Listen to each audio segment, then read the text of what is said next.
Oke, Assalamualaikum warahmatullahi wabarakatuh. Selamat datang kembali dengan saya Bang RG. Apa kabar teman-teman semua? Semoga dalam keadaan sehat walafiat. Saya selalu ingatkan, tetap semangat ya. Tetap berpikir positif, jangan ikutin apapun bentuk-bentuk dari aksi-aksi penagihan DC pinjaman online OJK ya. Di sini saya ingin membahas aplikasi yang sudah berizin di Otoritas Jasa Keuangan karena beberapa hari yang lalu ya di antara teman-teman kita yang ada gagal bayar di pinjol legal itu DC-nya sudah menghubungi ke daftar kontak. Meski tidak semua pinjol OJK ya, saat ini hanya beberapa saja.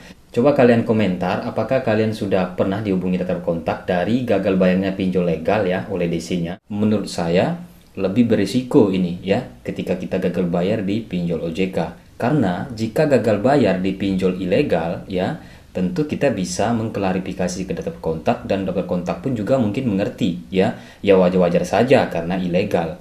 Cuma yang jadi masalah ketika kita ya daftar kontak kita dihubungi oleh pinjol yang sudah berizin, yang sudah resmi. Sehingga ketika kita melakukan klarifikasi, kemungkinan daftar kontak sebagian tidak percaya.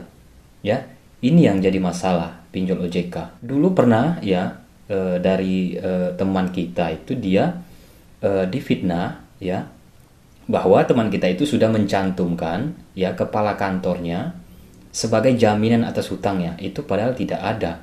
Terus ada juga ya difitnah sudah mencantumkan sebagai kontak darurat ya kepala kantornya.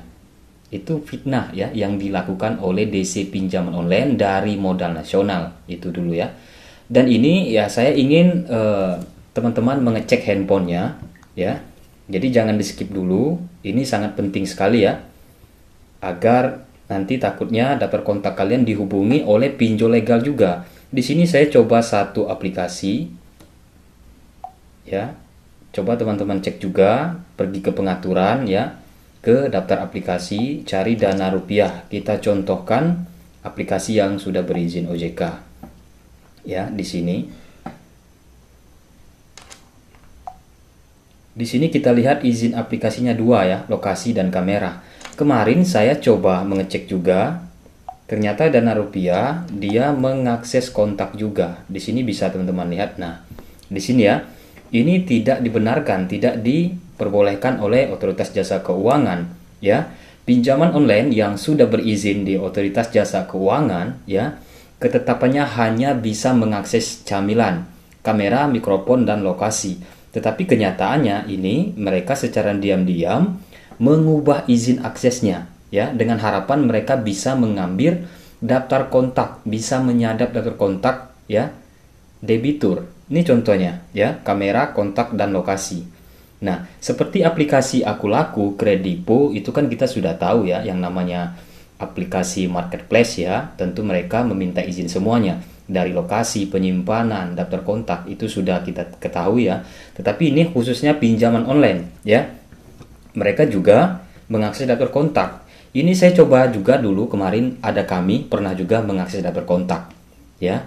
Terus itu kalau nggak salah Bantu Saku pernah juga. Jadi untuk sekarang yang kalian yang belum bayar, yang belum bisa bayar pinjaman online OJK yang legal ini ya, agar daftar kontak kalian tidak dihubungi, mending sekarang hapus saja aplikasinya ya, hapus saja dulu. Takutnya nanti ya, ini sudah pasti pinjol legal lainnya juga seperti ini ya, tiba-tiba mengubah izin akses, mereka juga mengambil daftar kontak. Nah, oleh karena itu untuk saat ini yang belum bisa bayar, yang masih gagal bayar ya, saran saya hapus saja dulu aplikasinya. Nanti ketika ada uang ingin membayar, silahkan install kembali aplikasinya ya. Takutnya nanti ya mereka mengubah daftar kontaknya. Makanya dari teman-teman kita yang masuk ya, Bang saya dihubungi oleh aplikasi yang legal daftar kontak saya.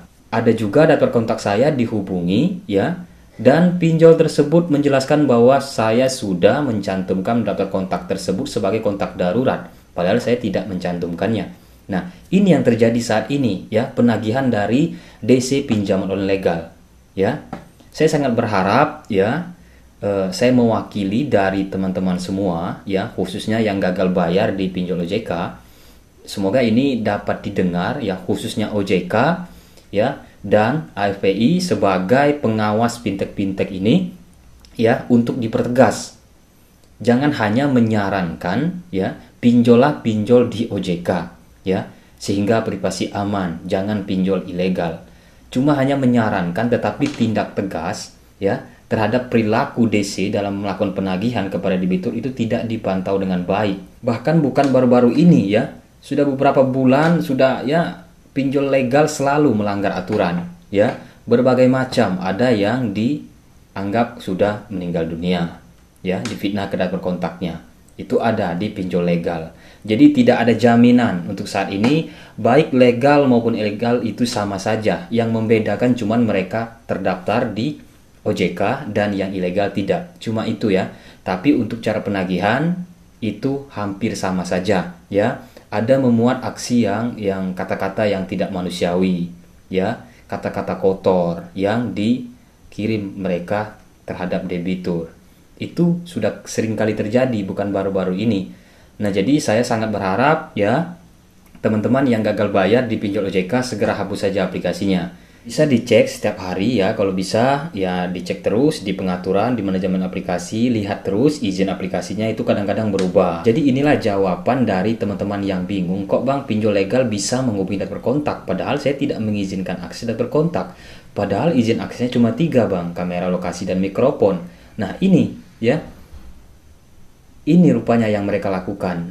Mereka secara diam-diam mengubah izin akses. Nah, untuk yang gagal bayar, yang sudah difitnah ke daftar kontaknya, yang dihubungi ke daftar kontaknya, kalau saya tidak akan bayar ya.